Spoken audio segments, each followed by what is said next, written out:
So, academic education.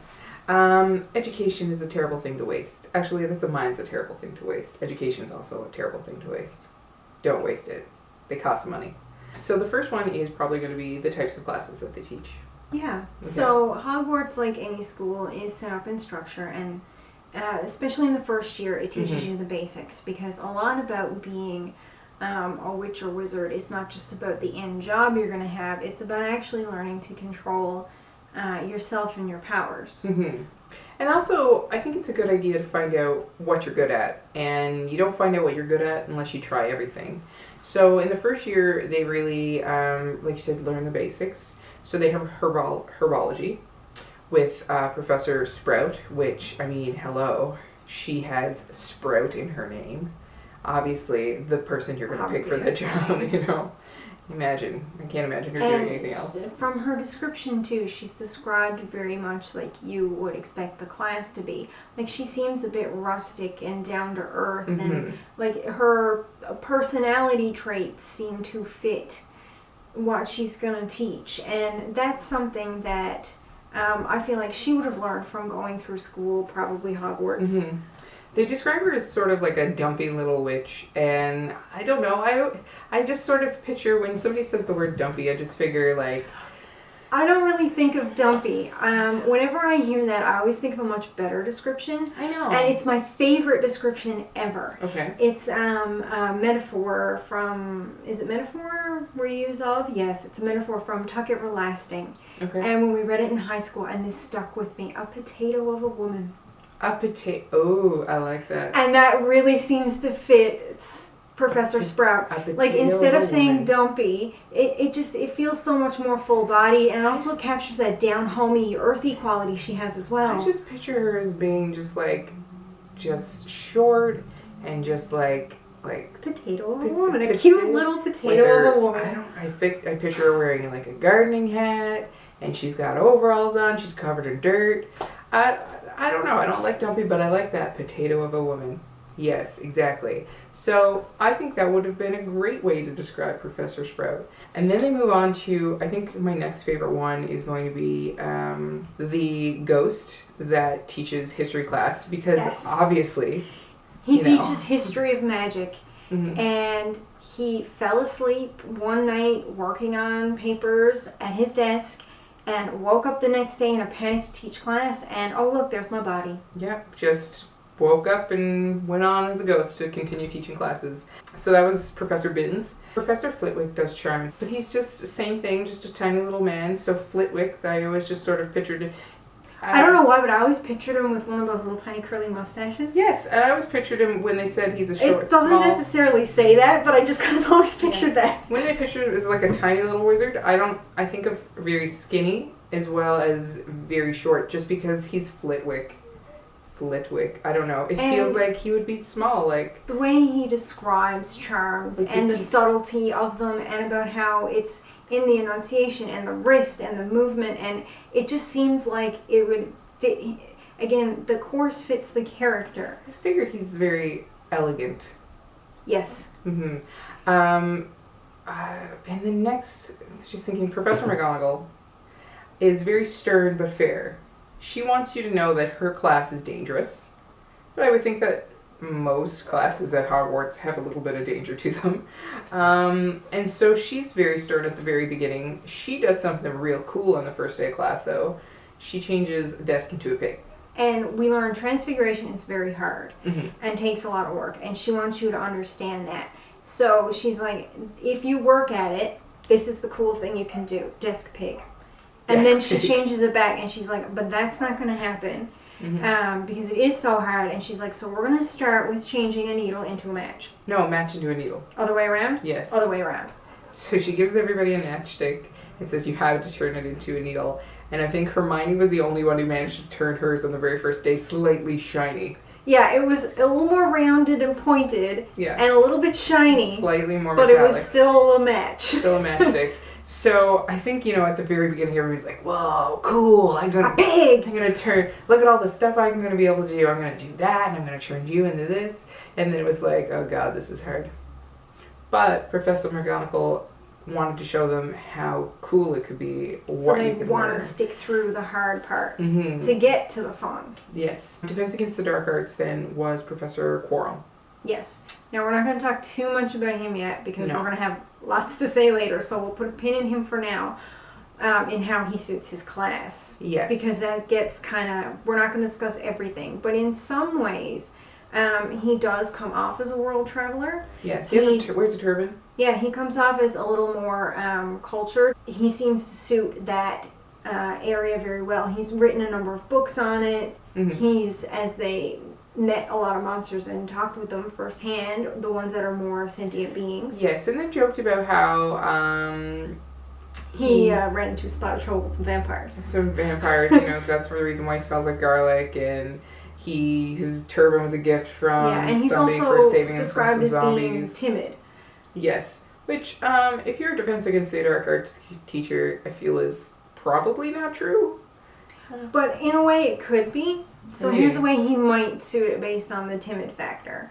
And that he's very paranoid about things that might happen to him and might go wrong. It's true. And because of dark arts. So he wants to make sure he's protected against it. He's very aware. So if you're afraid of it and kind of paranoid about it and like nervous of it, then I would think you would do the opposite of the Dursleys and want to overcome it and know about it. That's true.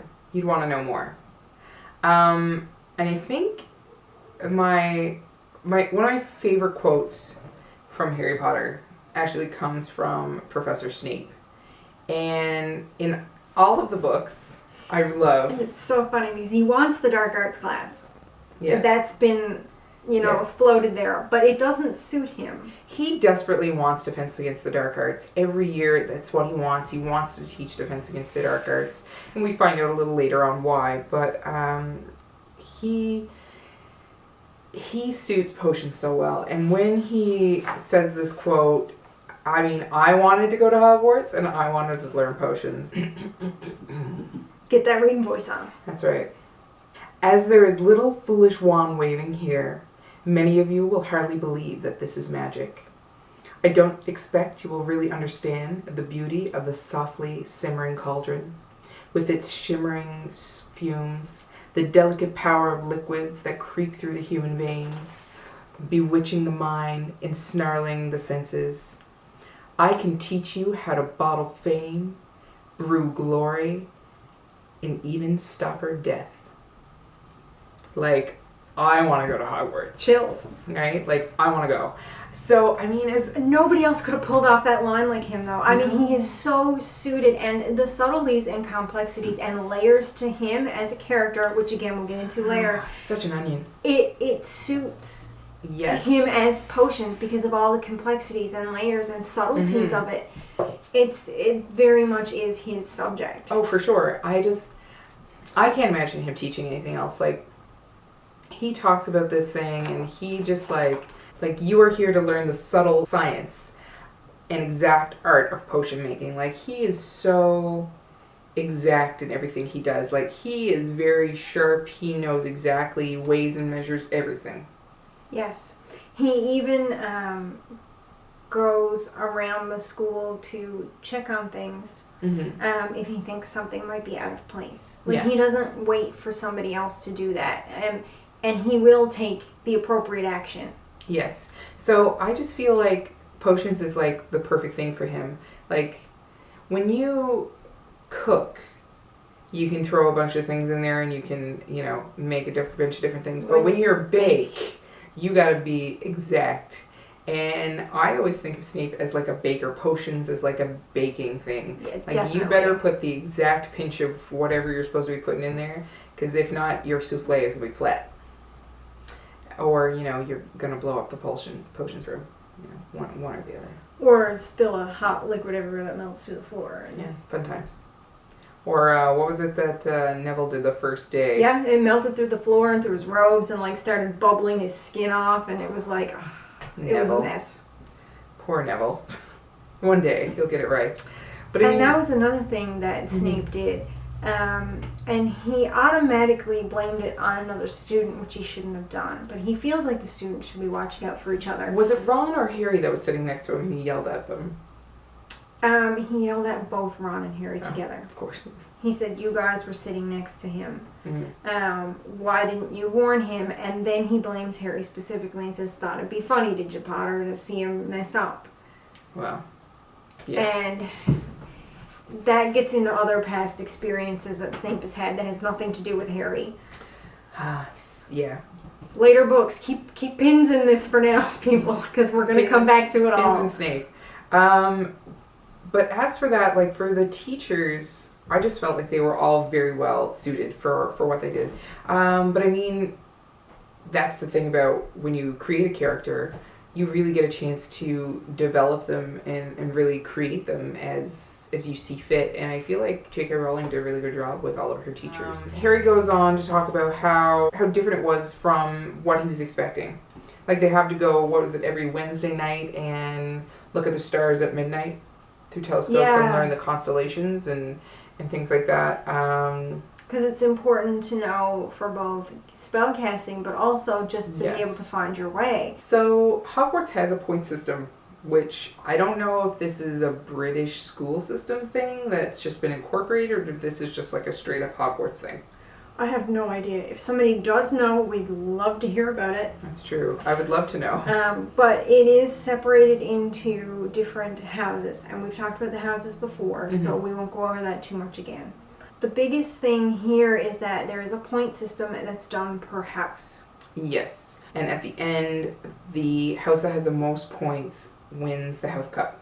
Yes. So they win the Hogwarts Cup. The Hogwarts Cup, yes. And the school gets decorated in their colors for the final feast of the year. Mm-hmm. So it's this huge honor. Yeah. And so during the classes, the students, if they, I guess, are well prepared or they seem to do well, they get points. Yes. If they are disruptive during class, their house loses points. Go wandering after hours. Go wandering after hours, without a cloak of invisibility. Get caught. You might be losing some points. Or expelled, one or the other. The first year, for sure, it's down between Slytherin and Gryffindor. Yes, and this is a big deal mostly because Slytherin has won the House Cup several years in a row now. I can't remember how many they said, but it's a lot. I can't remember. And they feel like all of them are united and they need to break the streak, to the point where the Hufflepuffs are even like, trying to help so that Gryffindor will win. Mm-hmm. It makes strong divisions between the houses. Well, I mean, certainly you're not going to be friends with Hufflepuff if they're making you lose points, or Slytherins if they're making you lose points. But there's also a certain amount of healthiness to competition as long as you don't take it too far. And that's an important lesson to learn as well. Oh, for sure. I think that it's good. Healthy competition is good. I don't think that everybody should get a participation ribbon. I think that it never hurts anybody to be striving towards something. Yes. I think that the point system for Hogwarts works. Once they see that the clear competition is between Gryffindor and Slytherin, the reason they sort of get together and want to help see Gryffindor win and start rooting for Gryffindor is just because Slytherin House are sore winners. Oh yeah. Draco's worst qualities, I feel like, are personified through Slytherin. Sore winners is a good one, and they're sore losers. They're just mean. Yeah, they're never gracious about winning or losing, and that is an important lesson. They're very, I feel like Dudley would have been a Slytherin. He was basically the Draco of his group. That's right. Because he had a friend that used to hold Harry's arms while he beat him up, but he was more hands-on than Draco. It's true. Draco likes to stand back. Draco would let Crabbe and Goyle do everything. Yeah, and the same way when he wanted to get Harry in trouble for the duel, he did that just to get him out of bed after dark so he could tell on him and know he would be in that location. Right. He's very much a behind-the-scenes person and not an actual on-hand getting dirty person. That's dirty cool. Telling your enemy to meet you at midnight and then telling a teacher on him. That's just mean. How exciting is it, though, at the end of the book when they're at the final feast and they think Slytherin won? I know. And we're not going to say 100% what does happen because Gryffindor loses a ton of points. Yeah, let's be clear. But Maybe we should actually come back to that. Yeah. Let's come back to that. We'll a circle little back later. to that, but let's put it this way: Slytherin has are confident they've got it in the bag because they've got the most points, and for a while Gryffindor's neck and neck, and then it just they lose a lot of points. I know. Whew, we'll see. Okay, so the other thing I guess about school, and with every school, is that there's exams. And poor Hermione Granger, she's terrified. Stresses so much. She's a stressor. She's like a type. She's constantly on Harry and Ron. She's like, Okay. I'm making timetables here. I'm going to make them for you too because we need to study. What if we're expelled? What if we're expelled? I don't know. Can you get expelled for failing exam? Wouldn't they just give you a rewrite? That seems awfully harsh for 11 years old. And it's also not your final year of the school. It's your first year. I feel like the exams at the end of each year are more so just to reflect your overall grade. If you failed the year, again, there would be probably some sort of summer studies or you would repeat it. And I don't see any examples there of anyone who's had to repeat, but I would assume you would just repeat a year. I don't think they would expel you, especially not that early on. I don't feel, I think that's just Hermione being like, oh my god, what if I fail? I'll never be able to come back to Hogwarts. For one thing, I don't think that they would expel you from Hogwarts for something like that. For one thing, it's within their best interest to educate you on how to use magic. It's for the best interest of society to educate you on how to use your magic. If you don't know how to use magic and you have a wand, and they just sort of are like, all right, see you later. Go back to your normal life, little 11-year-old. You're not coming back to school because you failed that exam. And as we've learned, you can break the wand, but still find ways to use it. Exactly. So Hagrid's umbrella. Yeah. I feel like that would be a dangerous game to be at, to kick a student out. I feel like even though he was expelled and other students have been expelled before, there's a reason they keep Hagrid on. And I think it's that he doesn't go around using magic in his normal life. Well, I feel like that's how magical criminals are made. Yes. You know, nobody wants another prisoner in Azkaban. Look at you throwing out future titles of books. Future titles of books. I don't know. They're very practical exams. I enjoy a good practical exam. I'm not that I don't, written exams are... There will be written exams later, and some of these exams had written components. That's true. Like they had to be able to say what different things were called and how you would use them and what the names for certain incantations were. But there was also a practical element where they would have to actually perform it to show they had the understanding. Yeah, and I kind of like that. I like how it's balanced between the practical and the written. They make a joke about that too, with poor Hermione stressing out. When they're trying to tail Snape to see if he's actually up to no good, and exams are just over, they're like, oh, you should be the lookout. And she's like, why me? And they say, because it'd be believable that you'd be waiting around for a teacher to be like, oh, I don't know if I got question whatever wrong. It's true. It's probably... She did stress so much, though, that it wasn't unreasonable. And she begrudgingly agrees with them because she knows they're right. She knows that they're right, that this is something that would actually happen. Hermione definitely stressed out way too much. And Ron, not enough.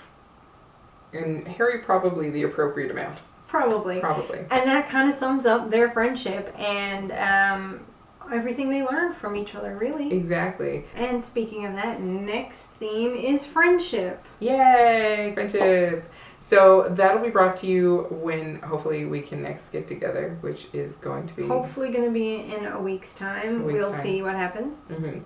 We I solemnly swear we're up to no good. Yay! Ooh. Hogwarts, a magical experience. That'll make it to the blooper reel, for sure. I don't know. What were they learning at that point? Grade 6. Or no, that was me. It was like grade 11. That was no. At when you're 11. 11 years old is grade 6. 12. You're 12 years old when you go to 6. So grade 5. I don't know. What do you Whatever. We don't know anything about our own school systems, but we'll tell you about Hogwarts, starting with the houses. You're reading like Charlie.